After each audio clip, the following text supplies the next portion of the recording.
So the way I do it is I just look up one of the numbers. I say, okay, that's going to be the smaller one. That's the one that goes on the left. That's going to be the bigger one. That's the right one. So if we look up .005 and the 14 on the chart, what's that give you? 31.319.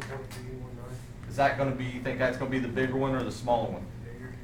31 point what? 319. So that would be this number right here. That's our critical value on that side. What chart is this? The chi-squared chart, it's the very back one.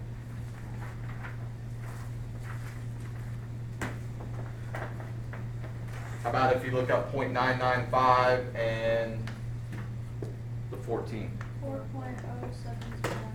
There's two more over there. 4 point what? 075.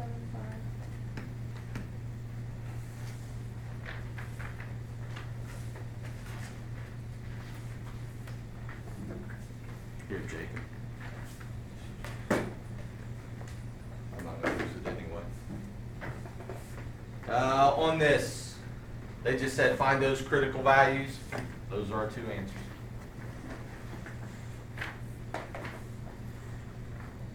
So you said the big number we're supposed to, like if we're writing it in like the brackets or whatever, or parentheses. Now, this isn't, these are critical values. You're not writing them in parentheses? No, these are not Okay. our interval. All right, these are just the critical values.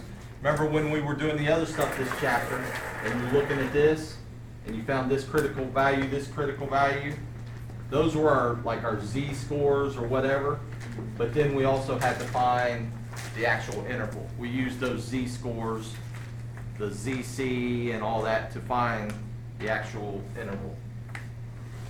So these are our critical values, not our low and high, What are the critical values used for? to help us find the low and high. So the critical values are just telling you, on the chi, it's telling you, well, on any of them really, it's telling you, hey, we want 90% or whatever the C is of the area in here. And then these are the spots where, when it says critical value, those are the spots where, hey, we went out past this, that's not where we want to be. So that's why it's called critical. So it's like, if you're in here, you're okay. If you're out here, not good. Because those are the past the critical values. Same idea here. If you're out in these areas, not good. And here's where we want to be. So the biggest number is always the right one? Yeah. Okay. Just like on the number line.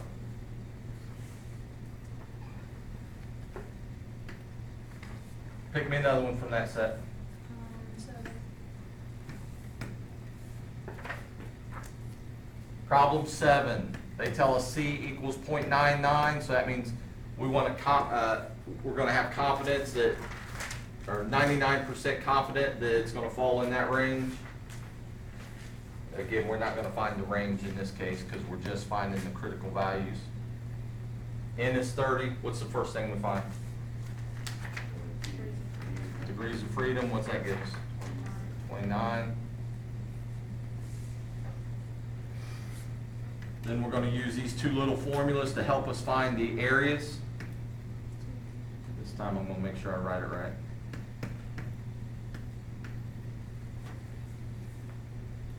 Is it the same? So one of them is .005 and one of them is .995.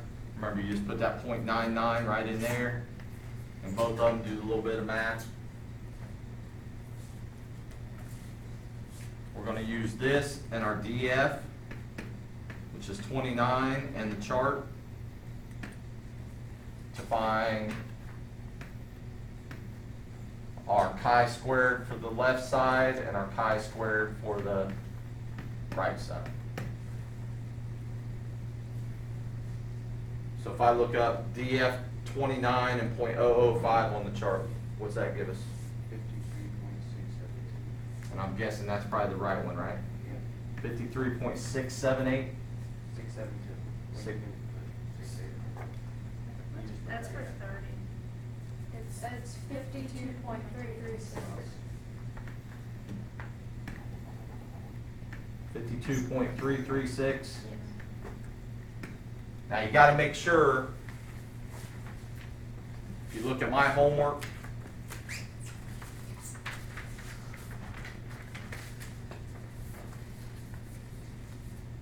see several of these problems, I'm marking stuff out. You know why I was marking stuff out? Because I did the same thing that Brendan just did. I went back, instead of using 29, I used 30 and got the wrong number. So make sure that when you're looking at that stuff, you know, take your time and don't make a little careless mistake. Then we look up .995 and 29. 13.121. 121. Those are our critical values. So again, what we're looking at on our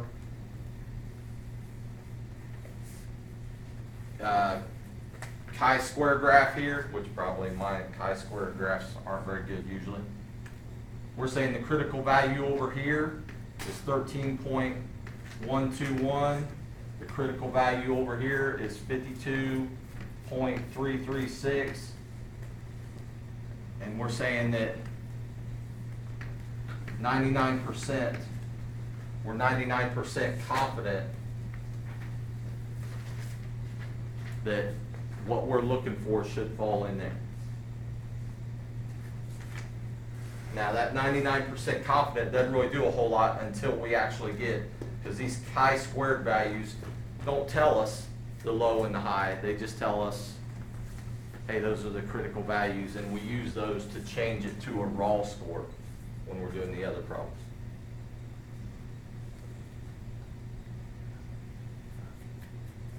Those two make sense?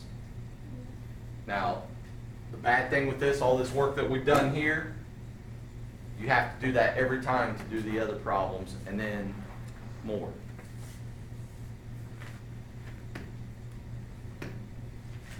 Let's jump down to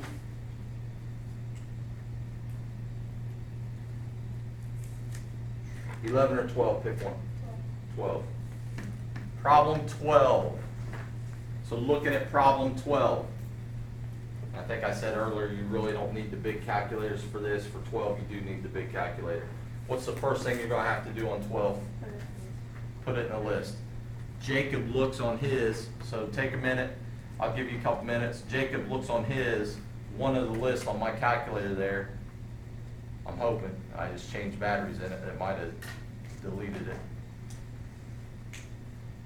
Is there still numbers in all the lists? You go to stat and where? Stat and then just edit. Oh, yeah. So find that list, and that's on there already. I'll give you a minute. Plug in those numbers to your list.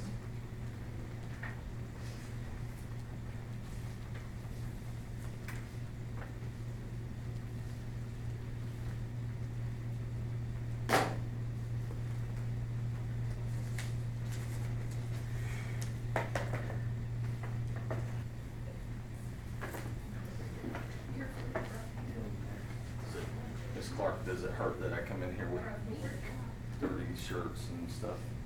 So I understand that I still have paint stains on my pants, so. I don't. If I thought it was going to make me a better teacher, I would. I don't think that's going to happen now. I'm the level of teacher I am, and that's where I'm stuck at, I think. Number 12, everybody get that punched into a calculator? Now what you got to do on the calculator, you punch it into the list, so put in a list for these. Then you're going to do the 1 vars. The only reason we need to do the 1 vars is so that we can find the S, the standard deviation for the sample. So somebody do, we already know on 12 what's C is 0.95, right? Mm-hmm. N, what's N? How many? 17. 17? We need C, we need N, and we need S. Those are the three things that we need to be able to do the intervals for variance and standard deviation. So we need those three numbers. Anybody come up with what S is by putting in 0.0917. 0.0917, so we'll say 0.092. What's this frequency list? You don't worry about it, just skip over it. Yeah, see, that's, remember I've been saying all the time, my calculator is different than your guys' calculator? That's one of the things that's different. That wasn't on your guys'. Everybody agree with that S, is that right? You do 1 bars, whichever list you put it in, it equals, and you're looking at, on the calculator, it's it says SX, right?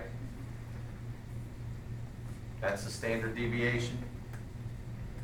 Once we have all that, next thing we're gonna do, we gotta find those critical values again. So we gotta find DF. What's DF this time? 16.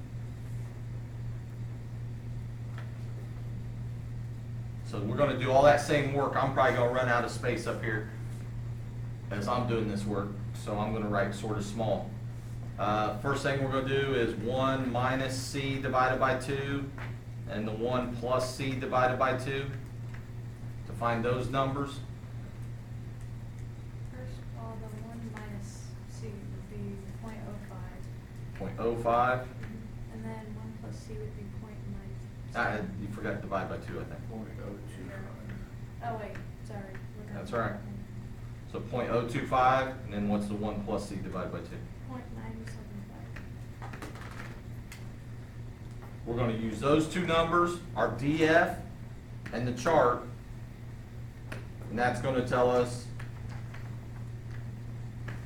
our chi-squared left and our chi-squared right.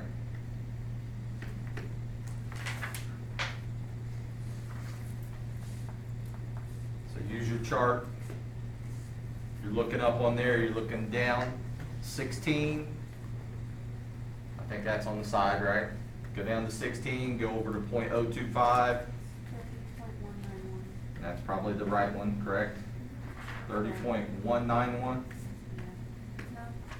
if it's 16, it's 28.845. 28.845. So we probably, again, just used the wrong N, used N instead of DF. How about for the other one? 6 point something? 6.908. Everybody agree with that?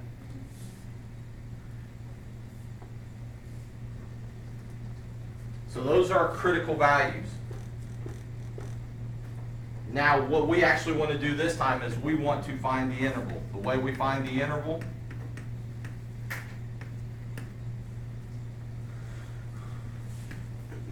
is we had a formula. Anybody have that formula there handy somewhere?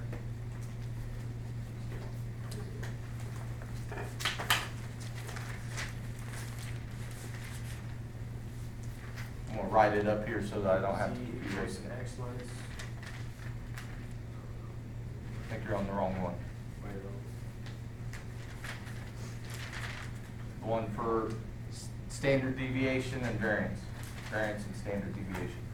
Is it n minus 1 times s Times S squared. s squared over, Charge squared right. and that's it.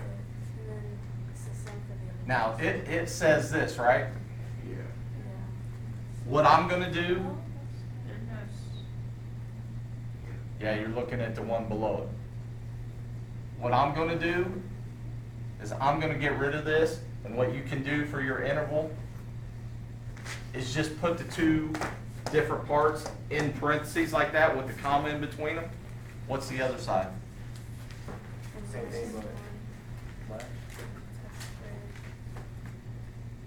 Now, here's where I was talking about that we switch them. Which side is this one on? The left. Which side is this one on? We switch them because when we're dividing by this bigger number, it's going to make this one the smaller one. When we're dividing by the smaller number, it's going to make this one the big one. So we switch them. That's why I try to stay away from, okay, which one's which, and you just got to figure out bigger, smaller. So that's what our interval is going to look like. This is the interval for the variance. Once we have that, how are we going to find the interval for the standard deviation? What do you do to each of these numbers once you have those? Just take the square root of it. And I think that's what some of you were talking about on the formula. You just take the square root, and that's going to give you the second interval. So on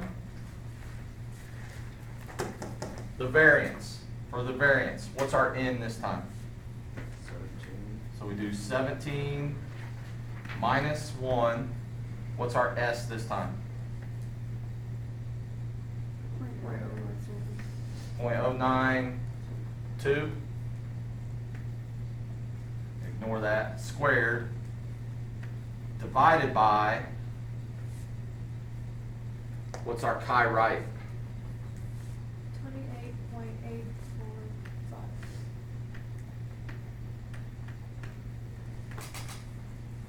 Now I'm going to go ahead and let's write out the second part of it, because it's going to look basically the exact same except what's going to change?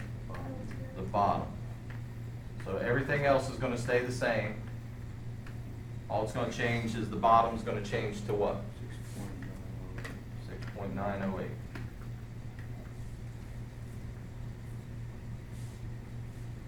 Somebody figure those out for us. The first one to the right is 0.0050. Anybody else get that? Not that I don't believe any of you. I've been doing this all year long, right? I want to double check every single time. Point, what'd you say again? 0.0050. Miss Clark's looking like she got something different. Yeah, I probably I put got it in. 0.00469. 0.00 what? 47. 47? Two people said that, so I'm gonna go with that. Now, let's go back and let's make sure we're punching it in right. When I punch mine into the calculator, this is the way I do it. Number one, I don't punch in 17 minus 1. If you can't do 17 minus 1 in your head, then just walk out now, and shouldn't have recorded that probably.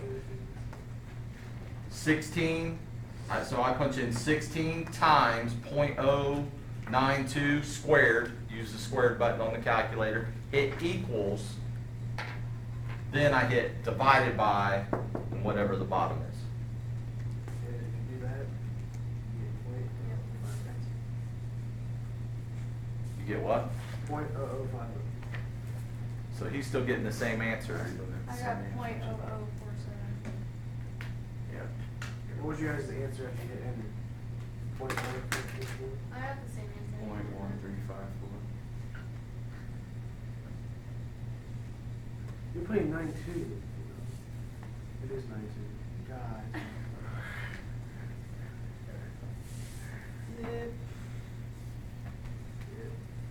Punch this one in, see what we get.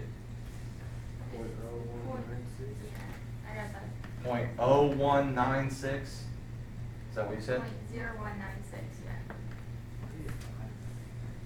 And is that our answer? That's your interval. This is the interval for your variance, your sigma squared. That's the answer.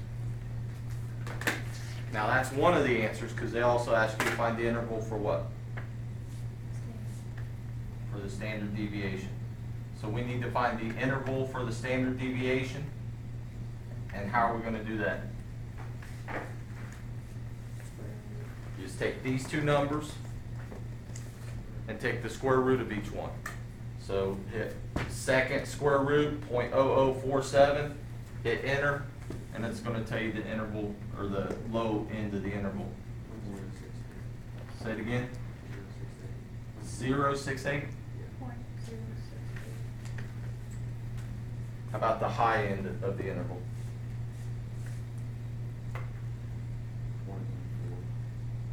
1.4. Yeah. That's a sigma, not a screwy 6. Those are our two intervals. Now, if we go back to this problem to try to help you understand this a little bit, says this was problem 12, right? You randomly select the measure and lengths of 17 bolts. The results are shown. Use a 95% level of confidence.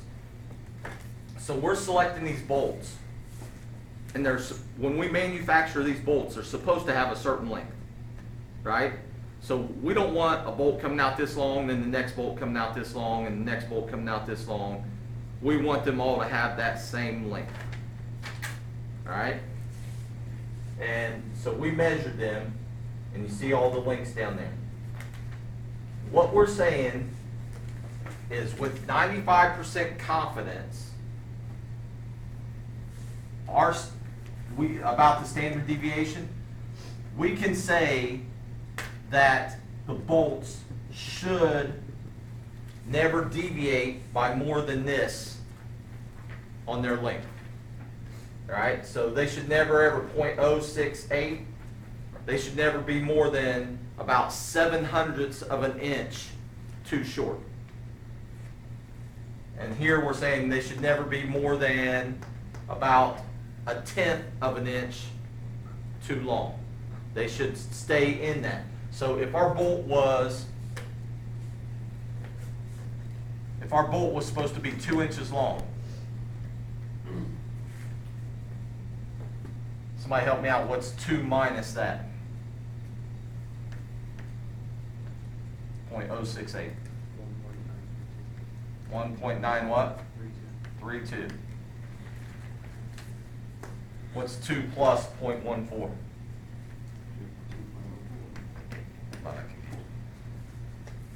So we're saying if we grab a bolt at random and measure it, with 95% confidence, we can say that that bolt's going to fall between about 1.9 inches and 2.14 inches. And then we're probably okay. All right? That's what we're trying to do here. Now, if these bolts, depending on where these bolts go, depends on how confident we want to be about this, right? If Michael gets out of here and he goes and he's working for NASA and he's making a bolt that goes on the space shuttle, which we don't have anymore, but it goes on the space shuttle, does he probably want this much of a variance or of a deviation on it? Probably not. Now Michael's making this bolt for a go-kart. Will that standard deviation probably be okay? Yeah, probably so. You're probably not going to notice the difference from here to there when the bolt's holding something on a go-kart together. It's holding something on the space shuttle together. You might notice the 1/10 of an inch difference. Here, the standard deviation, or not the variance, how much we want them to vary. We're saying we're 95% confident that the bolts aren't going to vary any more than that interval right there.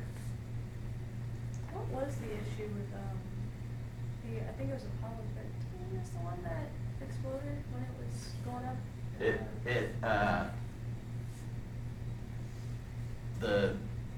They have like styrofoam. You have the outside shell, then you have like styrofoam, then you have another shell, and that styrofoam protects it from heat so that heat doesn't get through. It's like a heat shield, so that as it's going that fast and through the atmosphere, it protects it. And they didn't take into consideration this stuff. They did, but they didn't pay enough attention to it, because one of the heat shields apparently, when they fixed it, had a little bit of space there, enough of a standard, enough of a deviation from where it should have been, that it let heat get through there, and then that heat got into the systems and blew it up, I guess. I mean, it's, I probably explained it all wrong, but it's somewhat Something the, along those lines. Can we do 14? yep. Everybody got that? Ryan, you can handle that on the test next week? You lying to me, just so I'll leave you alone? It's working, so I'm gonna leave you alone. 14, magazine includes a report on the prices of subcompact digital cameras. The article states that 11 randomly selected subcompact digital cameras have a sample standard deviation of $109. Use an 80% level of confidence. Notice here, they're using an 80% level of confidence. Do we really need to be real confident about how much these cameras deviate in their prices? We don't have to be 99% sure that it's in this range, all right? So this is 14. Somebody tell me the first thing, what's in? 11, what's C? 18, I mean, .80. 0.80. And the other thing that we need to know is S, right? 109. First thing we're going to do, we're going to find our critical values, and we have to do that by doing 1 minus 0.80 divided by 2, 1 plus 0.80 divided by 2. 0.1, 0.9, and I forgot to find our DEF up there, but I figured you guys are smart enough to find it once we get down here. What's our DEF? 10. We're going to use all this and use the chart. We're going to find the chi-squared left, chi-squared right. Those are our two critical values. 15.987. Which one's that? That's the .1. That'd be the one. The left one? 15.987. Yeah. And then chi-squared right would be 23.209.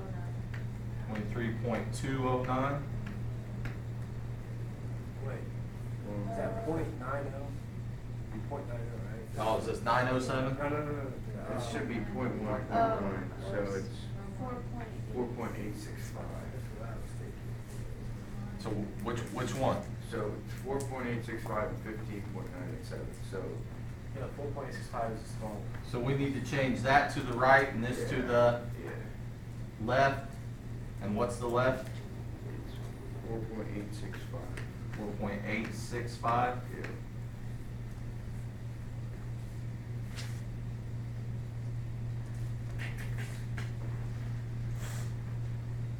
So if we're taking this test, is it going to be a good thing to check yourself twice? Yeah, we've done like 3 problems now and made 10 or 12 mistakes. Just silly stuff, right? Not stuff that's, oh, that's just too hard because it's hard math. Stuff that we could have fixed by looking at something the correct way. So now we're going to put in n minus 1 times s over, which one is it? Over the right, correct? S squared. What's n, s squared, I'm sorry.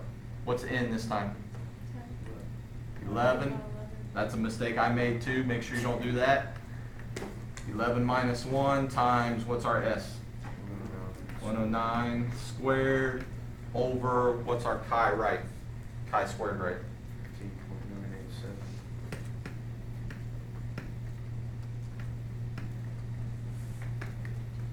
That's your right. That's your left. Just gonna erase my stuff. What's it gonna be on the other side over here? Same thing.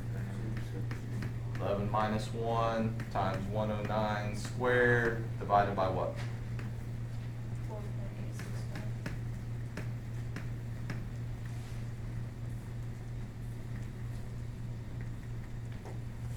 Got a real big number from Yeah, I got 7,431. Yep. 7,431. 0.66.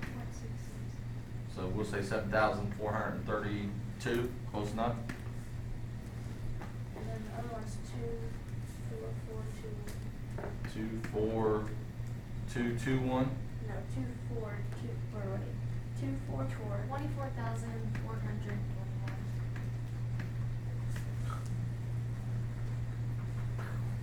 And do you need, So that's our variance. That's our interval for our variance.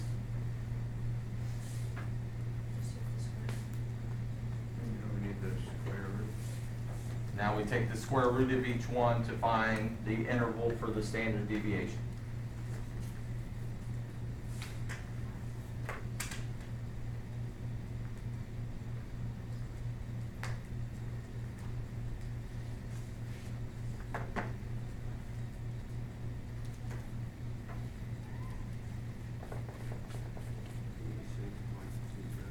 Say it again. 86.20. wait, on these ones, why do we do the square root of them? Because this is variance, and you take square root to find the standard deviation. Then I'll just get rid of the square. Yeah. So remember, this is variance, 156. and then standard deviation is always the square root of the variance. You got used to not doing variance because the calculators always did the standard deviation for us, right? When we were doing the formulas at the beginning, 2 or 3 chapters ago, when we were doing the formulas, we had to find variance first, then take the square root to find the standard deviation. You got used to the fact that the calculator just found the standard deviation for you, and you didn't have to mess with variance. Did, on 11 through 13, didn't we, like, square them?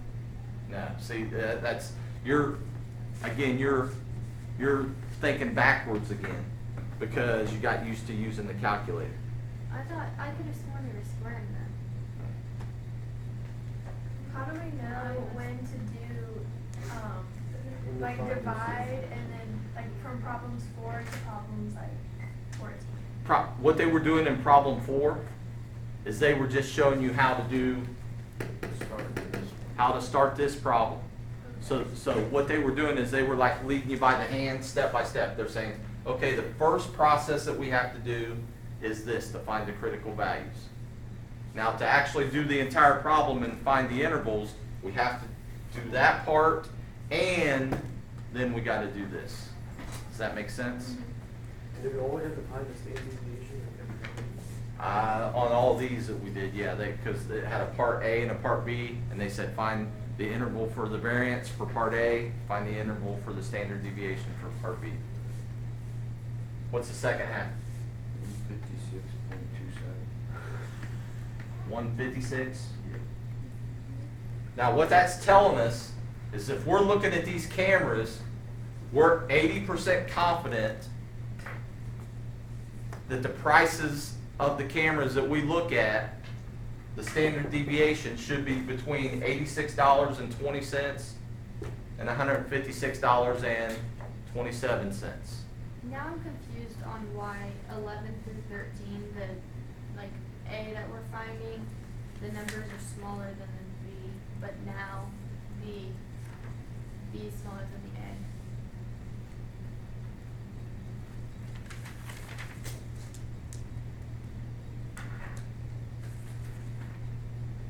Because I figured they'd all be, like, kind of the same, you know, so. Now, it's because, do this for me on your calculator real quick.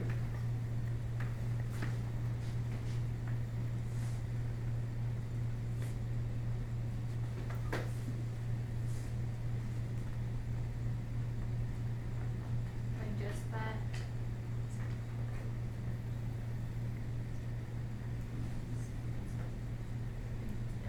Do I just do the first? That's it, right there. I got the scientific notation first. It would be 0.0004, I think. This number was bigger, that number was smaller, right? Yeah. All right, now do this.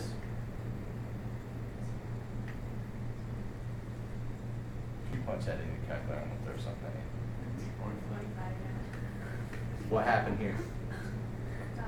Oh, is it because it's decimal? Okay. Wait, what? Why, okay, why do decimals go? They sort of go backwards, right? So if you start with something like this and you're gonna square it, you're gonna get smaller. But if you divide it, what do you think? It depends on what you divide it by. If you divide by something like this number, that's just like with division. If with division, normally with division, you got 8 divided by 2. You expect the number, when you divide, you expect the number to get smaller. But if I divide it, if I do this on your calculator, if I divide 8 divided by 0.2, what happens to the number? It gets bigger. Because what you're doing, you're taking those 8 parts. Here we were taking the 8 parts and splitting them up into 2s. 2 here, 2 here, 2 here, 2 here. Right? Here we're taking those 8 parts and we're splitting them up into 2/10 of a part. So each one of those 8 parts, this is one of our 8 parts. Right? Here, we're taking those 8 parts. This is only one of them. Let's do this. Let's see if I got another. We're taking those 8 parts and we're splitting them up into 2s, piles of 2s like this. So we're going to have 4 separate piles. Now we're taking those 8 parts and we're splitting it up into parts that are 2/10. So 2 out of 10 parts. So it'd be something like this.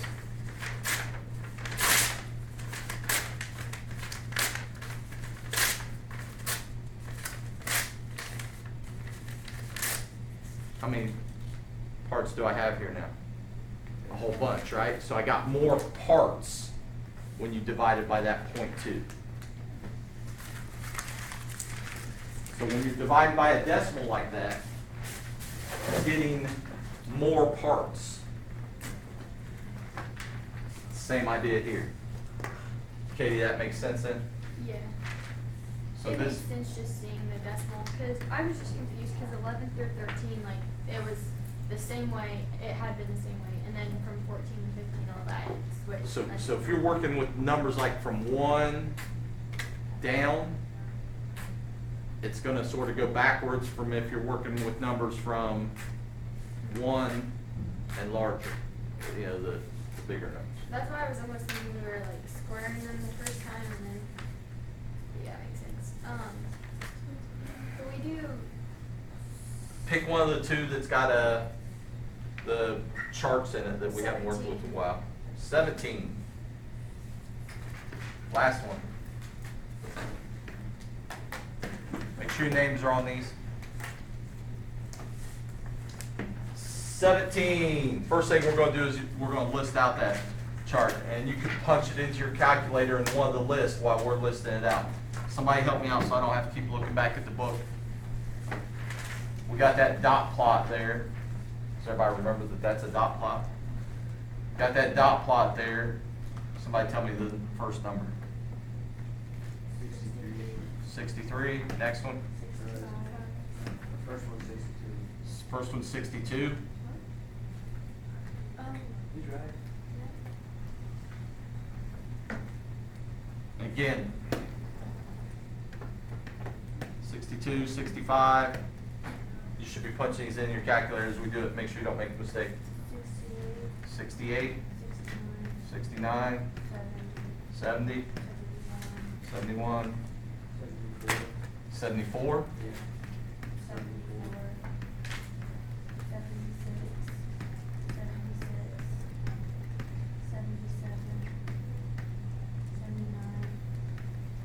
79, 80, 80, 80, sorry, I ran out of space. Those are all commas there. These are all 2-digit numbers. That's not a 187 or a 180. Those are commas. So punch all those into one of the lists. What's the 3 numbers we need again? C, C, N, and S, N, and S. and then D. And we're gonna find the DF with this. What is N this time? That's the easiest one to find. 16, so that means DF is 15. What's our C? What confidence interval did, our confidence level, say it, 9.5? Yeah. 0.95. What do we gotta do to find S? Stats, minus one. All right, do stats, 1 bars, right? 6.42. 6.42. Anybody else get that? Yeah.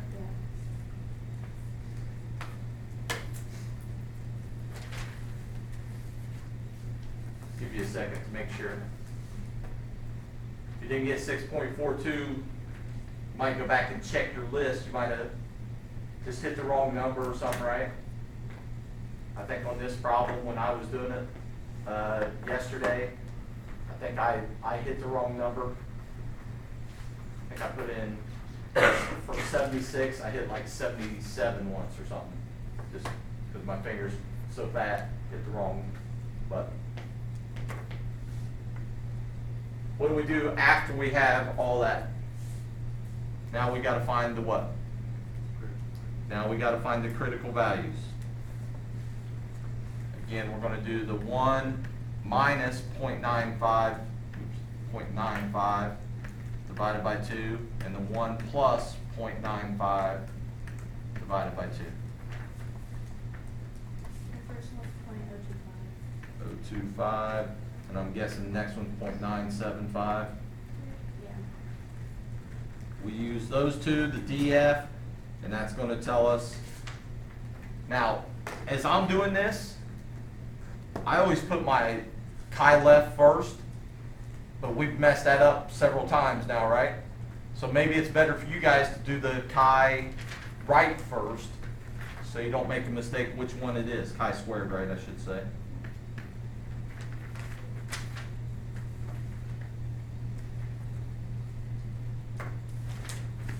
Using your chart, 27.488.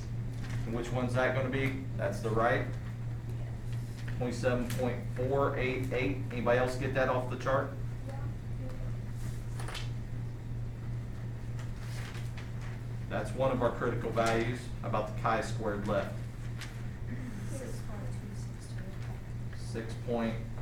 6.262. So those are our critical values.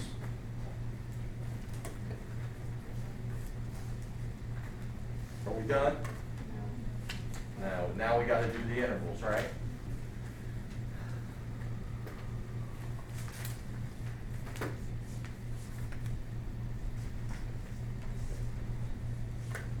What's our, tell me how to write this out. 16 minus 1 times 6.42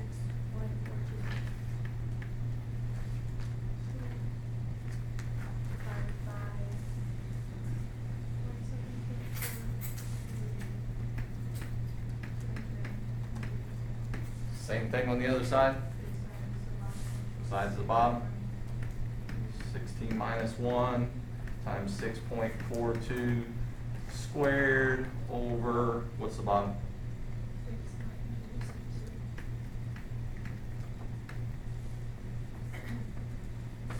For the first one, I got 22.49. 22.49. Anybody else get that?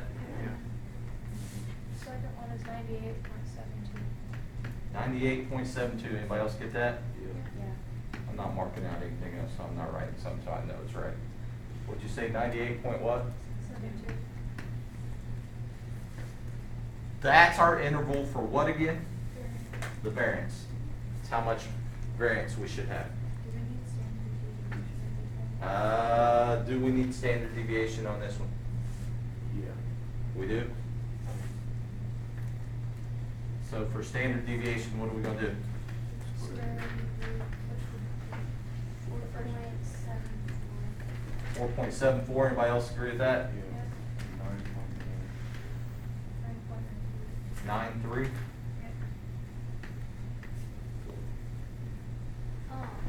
Could we go ahead and do 24 as well? Cause I got a big number for that, so I don't know if I did that wrong. Yeah, we might go there. I think you're right. I had a huge number. You get 9, 5, 8.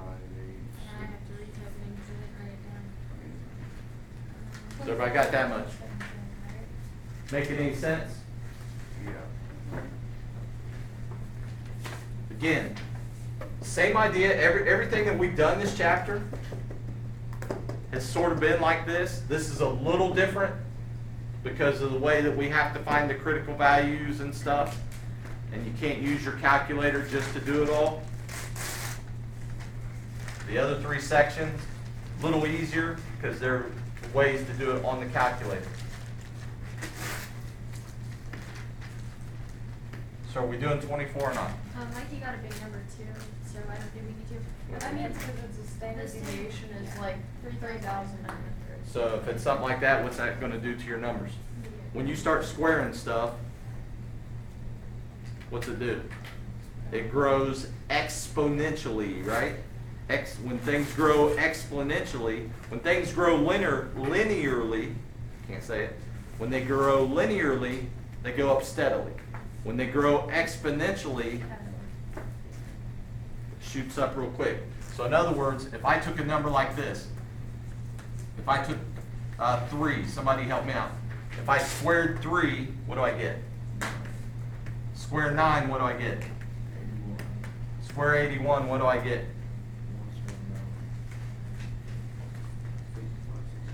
65, 61? I square that, what do I get? 43, comma 046, comma 709. That's like. What's happening to the number each time you square it? It's getting huge. If I squared this one, it's going to get really, really big. So it's going up like this. It starts here, it goes up a little bit, then it goes up a little quicker, then it goes up a little quicker, and now all of a sudden we're going almost straight up. When I'm just going linearly, so if I was just adding 2 to each one, I add 3 plus 2 and I get 5. 5 plus 2 is 7. 7 plus 2 is 9. That's going up more at a steady rate instead of going straight up. So exponentially, things, when you start squaring things, it goes up a whole lot quicker.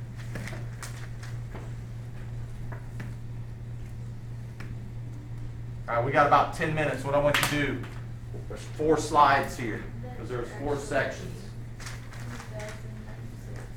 The papers. You don't have to do it right now. You can lay the papers right there. If you want to pass them up, start copying this down. This is what your test is going to be over.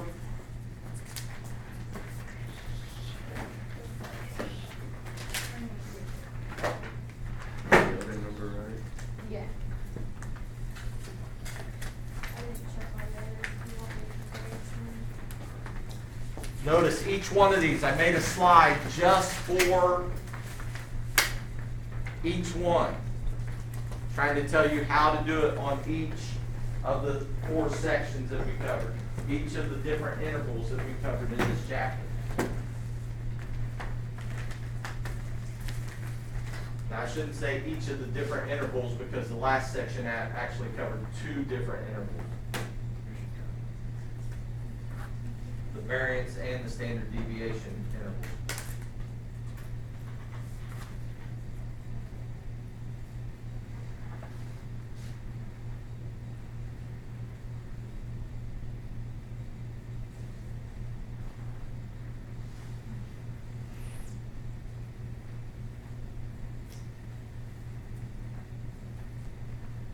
Get on this first one.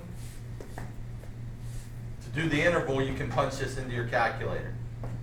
Can you find E by punching it into your calculator? Then you need to know how to do the stuff to get to E. So if on the test I say, find the margin of error. What letter stands for margin of error again? E. I say find the margin of error. You gotta know how to find that critical value for Z. You gotta know how to figure out what sigma is. And remember that sigma here probably about 99% of the time is going to be replaced with what? S. Because we're not going to know sigma, we're going to know the standard deviation of the sample. Do you have like a study guide or anything?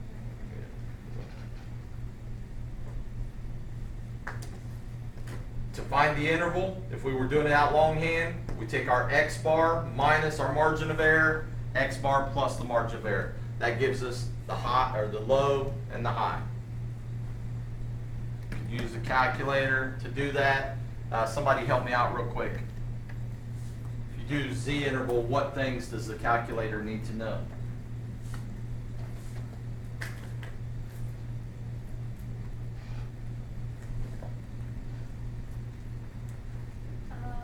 The sigma, x bar, and C level, and that's it.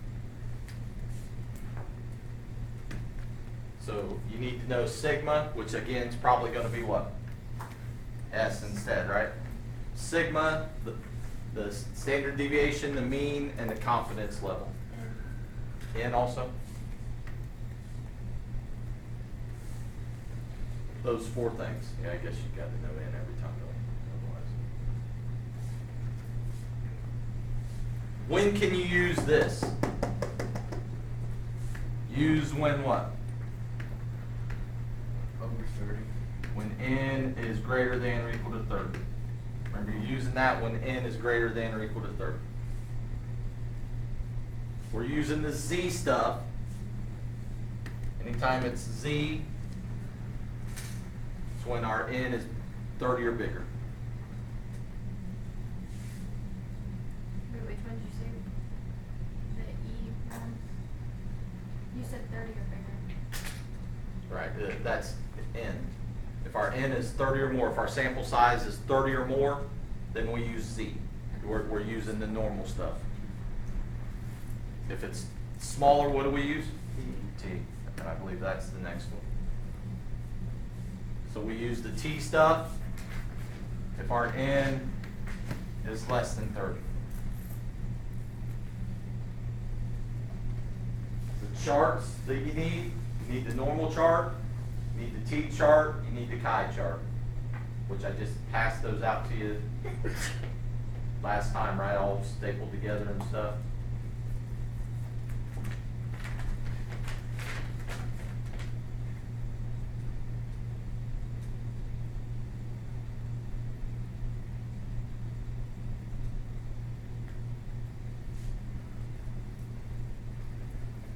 How do we find DF again? And -1. And -1, you could write that down maybe. Need the T chart. Somebody help me out with the calculator again. For the T interval, what parts do we need to know? I think the same over there. X bar, S, and N and C. So it's the same thing? Yeah. The only thing that changes is this time they say S instead of sigma. Same thing. They're interchangeable in all the stuff that we do. You get out and you're some world famous statistician, then you'll probably be a little more careful about when you're using standard deviation, where you're using sigma, where you're using S. I know all of you after this year, you're all going to run right out and try to become some kind of statistician, right? Because everybody loves this so much.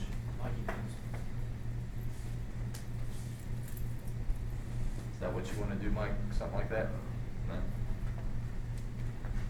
Yeah, I wouldn't mind it. But I don't like sports, some kind of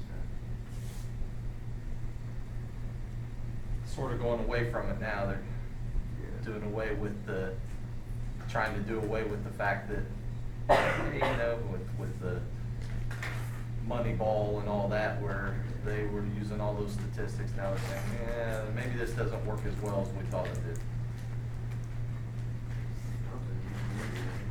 It works well. It just, it gets you to a certain point. Baseball, you have to use it more because of that money and stuff. But it only gets you, and the A's showed that over the years, because it got them to that certain point, but it could never ever get them over the hump there to win those World Series. That still takes real money, where the Yankees can pay that guy Yeah, they got $75 million a year to come and hit 50 home runs for Yeah, him. they got a crazy team. And they'll probably still lose. That's the bad They're thing. stuck right below that. Because people will start throwing, Aaron Judge will start throwing him breaking pitches and not letting him hit the ball. And the Stanton, he'll be hurt. He gets hurt every year, so at some point he'll be hurt and won't be in the lineup. Remember, TC is your critical value. Same idea on your interval. The proportions. Remember, these are the percents or the proportions. Probability. Stuff with the p-hat.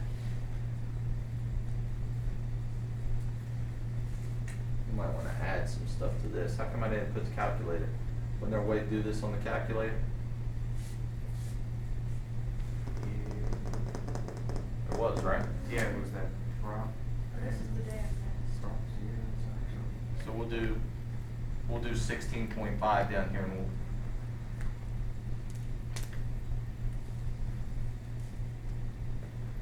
Remember, p-hat is just your successes divided by the total. So if I just ask you to find p-hat, how many yeses divided by how many total people were interviewed or whatever. Same idea on your interval, p-hat minus e, your margin of error, p-hat plus e. Is it okay if I stay after like today or tomorrow and get this stuff down? Because I have no idea what I'm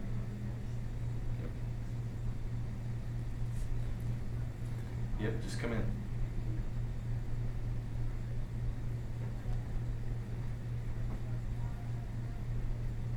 Your minimum sample size, we had that on one of the other ones too, right?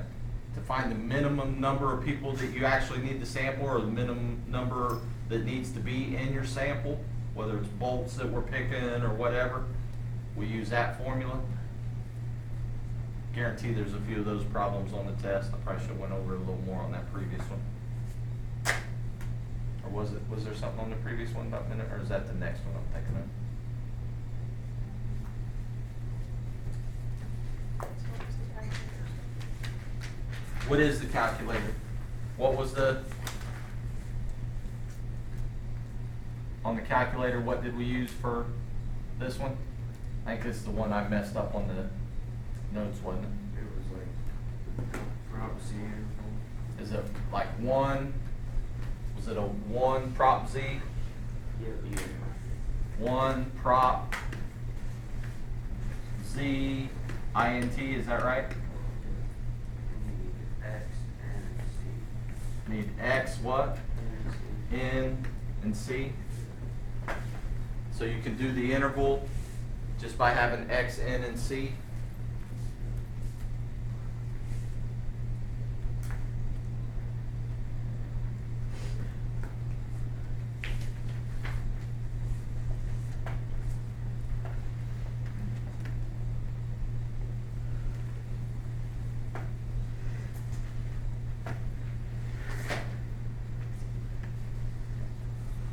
The last one, well, the first one's one that had a minimum or a sample size, wasn't it?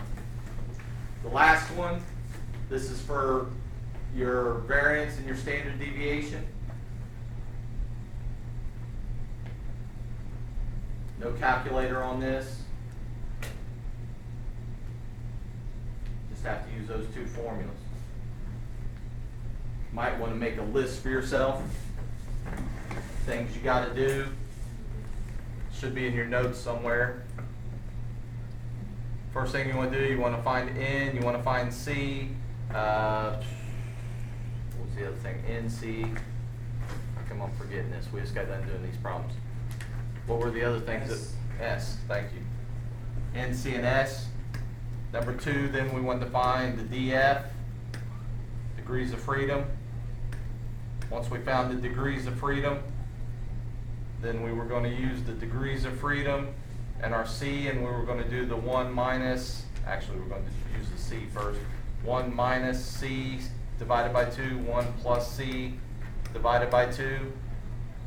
Then we were going to use those two together and the chart to find the chi-squared left and the chi-squared right. Those are our critical values. Then once we find the critical values, then we can do our intervals.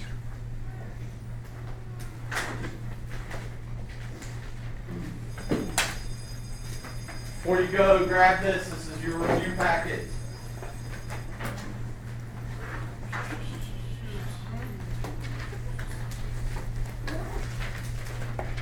Help you study for the test.